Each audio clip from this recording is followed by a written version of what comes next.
Senyora, may kailangan po kayo? Nakarating ka na sa kubo nila Marimar, hindi ba? Doon sa isla. Opo, senyora. Gusto kong sunugin mo ang kubong yun. Sigurado po kayo? Oo.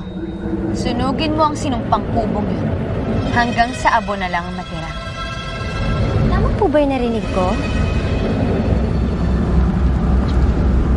Susunugin niyo po ang kubo ni Marimar? Hoy! Huwag kang magkamaling ibulgar ang narinig mo. Kung hindi, isasama kita sa ipasusunog ko. Sasama po talaga ako. Sasama ako sa pagsunog ng kubo ni Marimar. So, hindi lang pala ako ang galit kay Marimar. Meron pa pala siyang kaaway dito sa Villa Santibanez. Oo.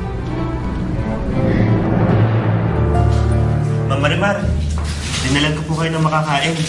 Joy? Ito po, oh. Salamat, Choy, ha. Choy, nakapunta ka ba sa Villa Santibanez? Hindi pa po ako bumabalik, ma'am, eh. Andito lang po ako, nagbabantay sa inyo buong araw. Alam kaya ni Seryo kung nasaan ako. Salamat, Choy, ha. Buti ka pa nagmamalasakit ka sa akin. Samantalang si Seryo, tinalikuran niya na talaga ako. Wala lang po siya dito, ma'am.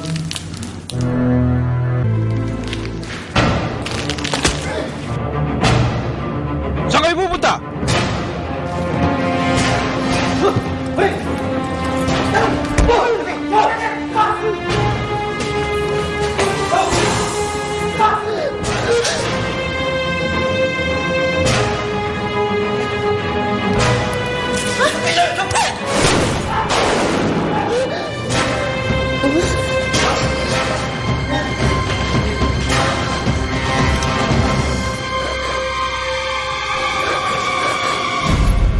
Choy? Ma'am, dun po tayo. Lumadyo ka! Sigurado ka bang gusto mo akong tulungan sunugin ang kubo nila? Sabihin na lang natin. Maraming kasalanan sa akin sa Marimar. Kaya gusto kong makaisa sa kanya. Bawat sila.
Delikado na masyadong malaki ng apoy.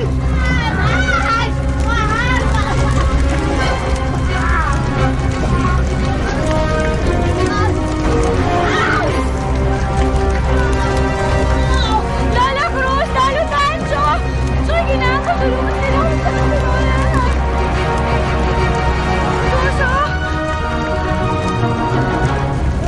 Tulungan niyo kami!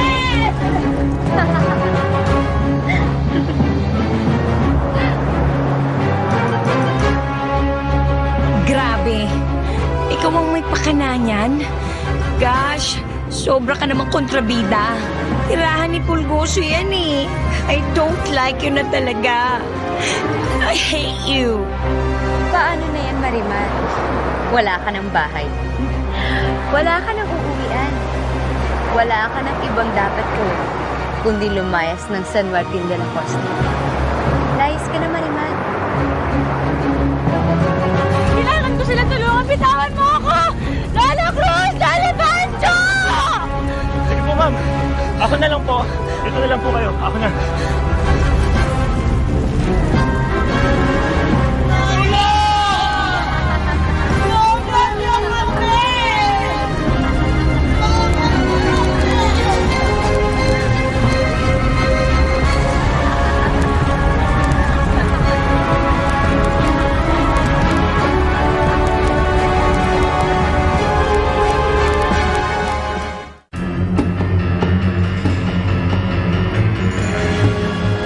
Ano, Marimar? Siguro nagsisisi ka na. Ako ang binangga mo. Yan ang napapala mo. Hindi mo ako kaya. Hindi mo kaya si Angelica Santibanez. Lahat ng kalaban ko, pinarurusahan ko ng lubos-lubusan at sinisira ko ang buhay.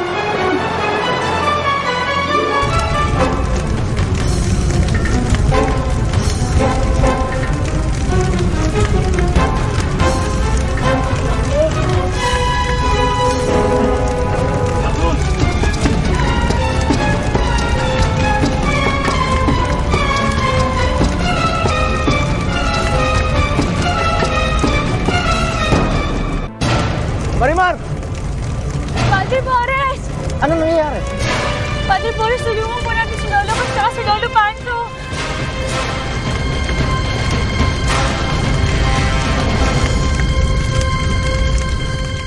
Hello, Hepe. Si Senyora Santibanez to. Nabalitaan ko na may nakatakas sa preso. Oo, si Marimar. Gawin mo ang lahat ng magagawa mo para mahuli mo siya. Akong bahala sa'yo. Ah! Kawawa naman si Marimar. Di ba, Pipi? Buti nga sa'yo. Malandi ka.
Natatakot ka ba sa ginawa natin, Natalia? Hindi, Nicandro.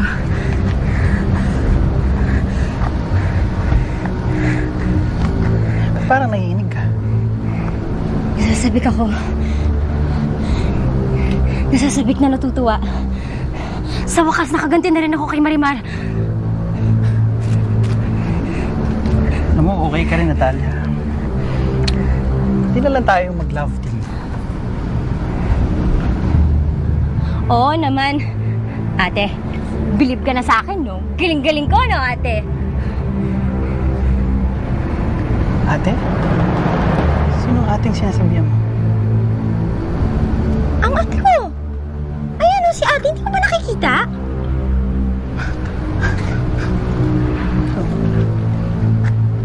Ate mo? Ate ko! Ano ka ba? Nicandro! Ate si Nicandro! Ate ko! Hi, ate. Lola Cruz! Lola Baggio!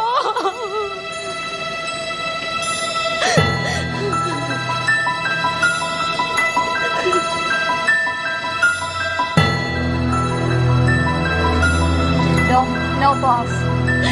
Padre Boris, di ba gagaling pa si Lola Cruz at saka si Lolo Baggio? Oo, sana, Marimar. Pero ihanda mo rin ang sarili mo. Hindi, Padre Boris. Hindi ako iwan ni Lola Cruz at ni Lolo Baggio. So, wala na akong konsyon. Alam ko na mahal nila ako. Hindi nyo maaari na iwanan ako, Padre Boris.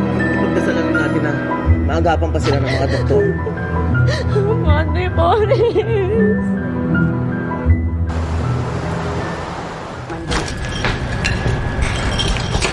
Nabalitaan ba ninyo ang nangyari? Nagkasunog daw doon sa Esla. Nasunogan sila Marimar. Naku di ba? Matatanda na yung kasambahay ni Marimar doon. Mga ulyani na siguro. Naiwang bukas yung gasera nung natulo. Dili. Di ko maniwala na ganun ang nangyari. Na aksidente yun. Dili, oy. May feelings ako. Gisadya na sunogin yon. Sino kaya may ganang gumawa ng gano'n?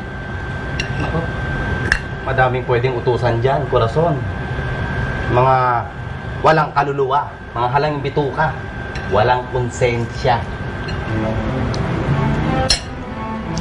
May tinutukoy ka ba?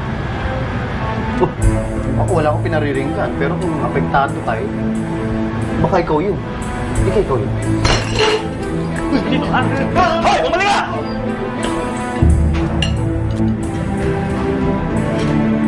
Bakit ba ganun? Dagko ang mga problema nga nakarating sa buhay ni Marimar eh. Kawawa nga eh.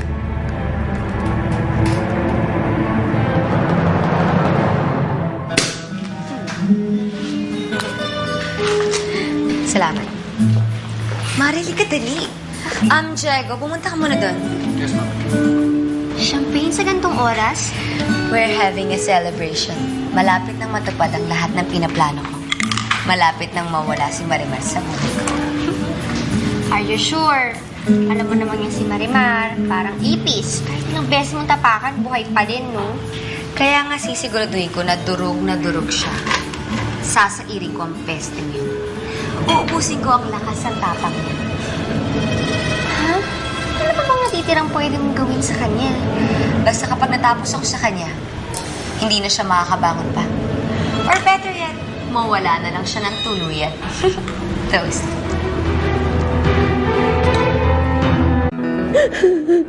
Sino po ang mga kamag-anak ng pasyente? Ako po? Kinalulungkot ko, DOA na po silang dalawa. Ano pong ibig sabihin nun? Ibig sabihin po nun, dead on arrival. Wala na hong pulso pagdating po dito. Hindi pwede yung sabi ni Padre Boris. Meron pa sila kanina eh. Baka ho kanina yon, pero pagdating niyo ho dito, malamang po nawala na. Hindi. Wala ang touch mismo. Lola Cruz, Hayaan mo na natin sila. Lola Cruz! Lola Cruz!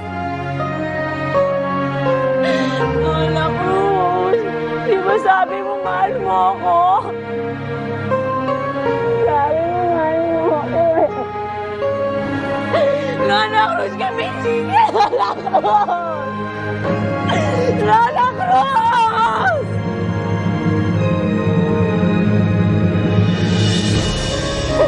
Lola Cruz! Lolo Pancho!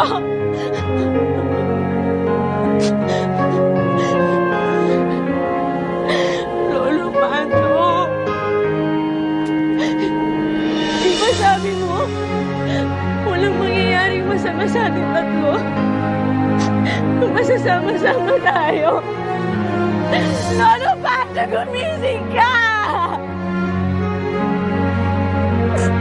Lolo Pancho! Lolo Pancho!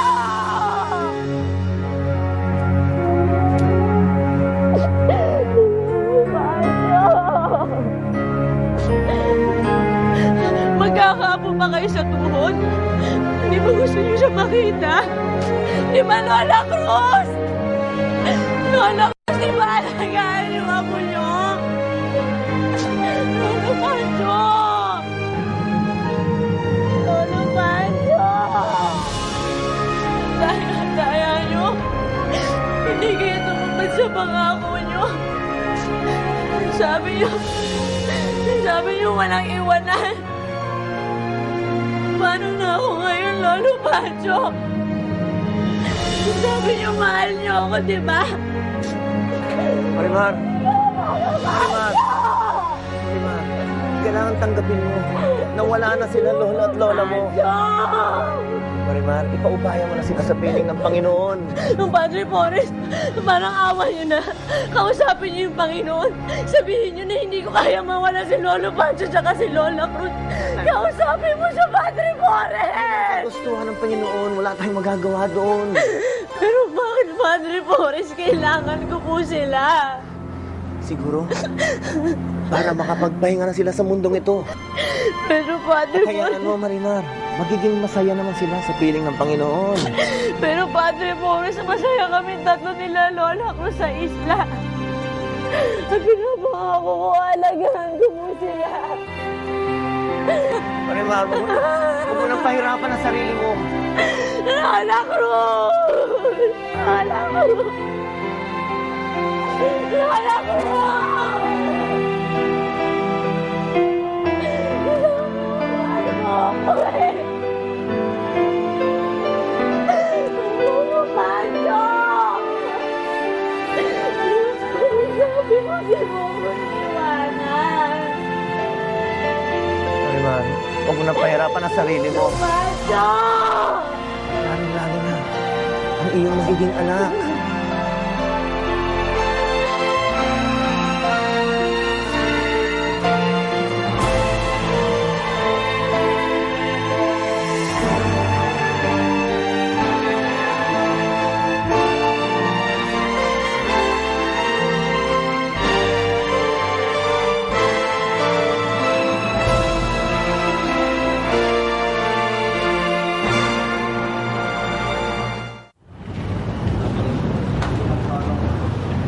Oh, Padre. Oh, Hepe. Andyan daw sa loob si Marimar Perez. Oo. Kamamatay lang ng lola at lola niya eh. Gumaka siya sa bilangguan, Padre. Kaya kinakailangan namin siyang kunin. Alam ko, pero maawa naman kayo sa bata. Pwede man sigurong pagbigyan ng pagkakataon para makapagpaalam siya na mabuti. At mailibing lang ang Lola Cruz at Lolo Pancho niya. Ano naman, Hepe? Sila lang naman ang tanging pamilya niya, di ba? Di ba paano kung tumakas uli yan, Padre? Hindi mangyayari yun. Ipinapangako ko sa'yo. Ako na mismo magbabantay kay Marimar. Binibigay ko sa'yo ang salita ko. Hayaan lang natin siyang maipagluksa ng lolo at lola niya. Bigay mo na lang kay Ma'am Angelica. Ano yan? Ma'am. Sulat po. Galing kay Boss Sergio. Okay na. Para kay Marimar. Sige na.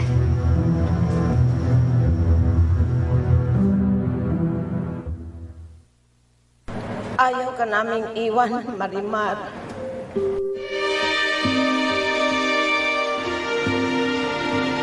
Nagdurugo ang aming mga puso. Wala na kaming magagawa. hindi namin hawak ang aming mga tadhana, Apo. Mahal na mahal ka namin. Alam ng Diyos yan. Pero kailangan na namin umalis. Kailangan na namin iwan ka, Apo. Masakit para sa amin ang gawin ito sa iyo, Marimar. Mahal na mahal ka namin. Alam mo naman na parang anak ang tingin namin sa iyo. Ngayong aalis na kami, panahon na para makasama mo ang iyong tunay na pamilya. Apo, bago kami umalis, pangako mo lang sa amin na maging matatag ka. Maraming pagsubok, maraming pasakit na darating sa buhay mo.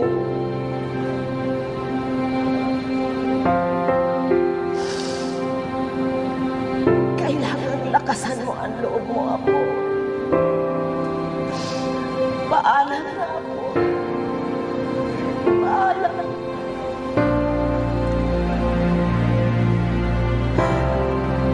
Paalam, Marimar. Mahal na mahal ka namin.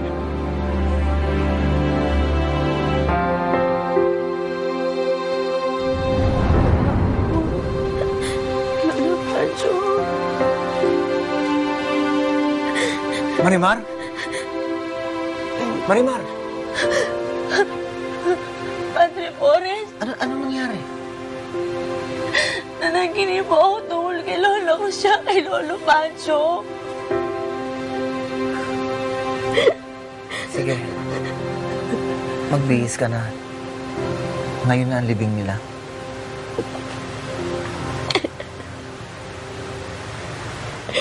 Padre Forrest, hindi ko po kaya makita nililimi si Lolo Pancho at saka si Lola Cruz.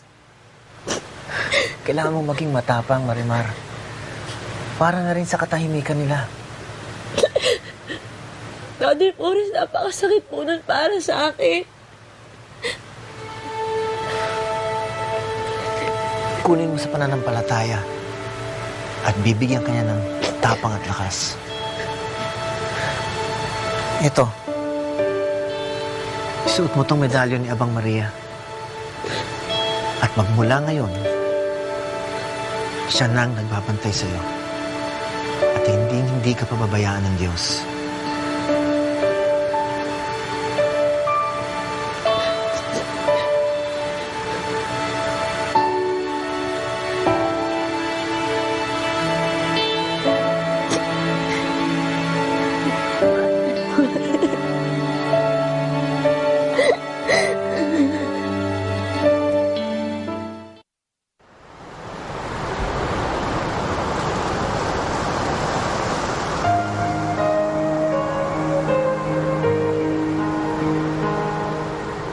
Paalam, Lolo Pancho, Lola Cruz.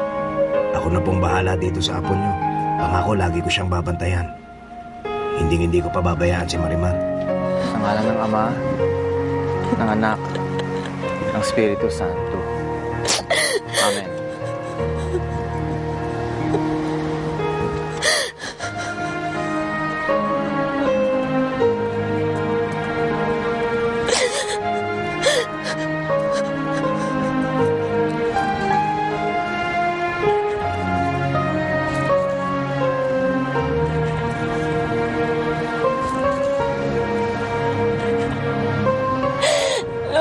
Napakahirap po para sa akin. Nang mawala kayo ni Lolo Pancho.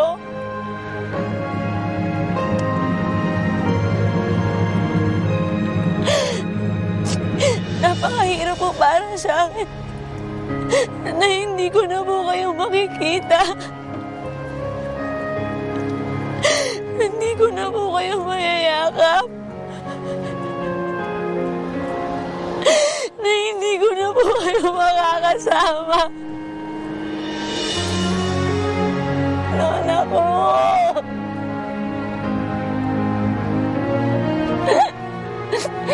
Lola ko!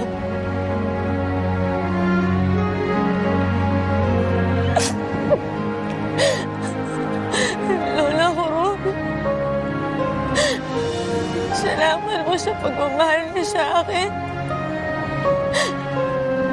Hindi po kayo nagsawa sa pag-aalaga. Lola Cruz, mahal na mahal po kita. Lola Cruz. Paano po?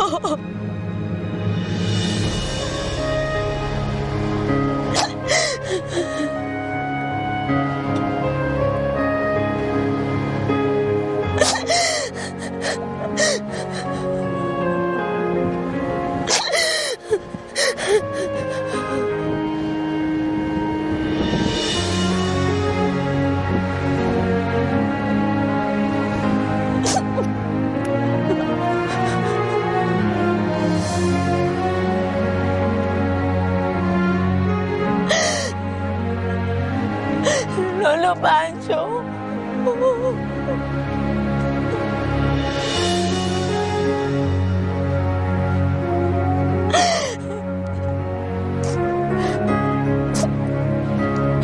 Hindi ko po makakalimutan lahat ng payo niyo sa akin.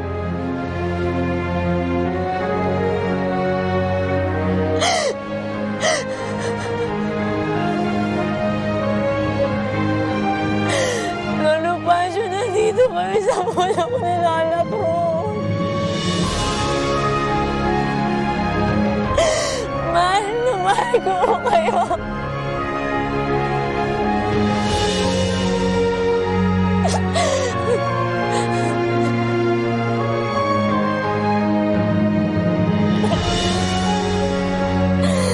Lolo Pancho!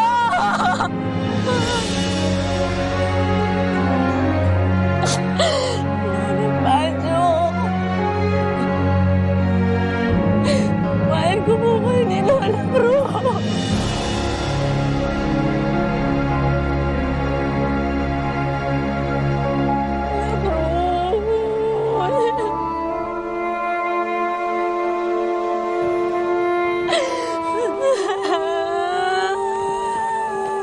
Padre, pagpaumayamin nyo, kailangan na namin kunin si Marimar. Sandali lang.